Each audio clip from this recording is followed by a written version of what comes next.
कि उधर शादी की तैयारी चल रही है तो इधर जनाजे की तैयारी चल रही है। उधर कपड़े के नाप बताया जा रहा है तो इधर कफन के नाप बताया जा रहा है। कि उधर दूल्हा दुल्हन को मिलाया जा रहा है तो इधर किसी को दफनाया जा रहा है, किसी को उठाया जा रहा है तो इधर किसी को उठाया जा रहा है।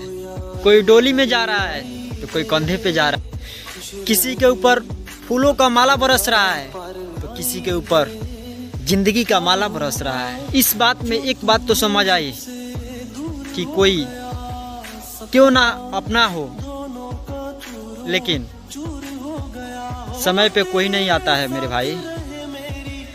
इसीलिए भाई कभी किसी से प्यार मत करना।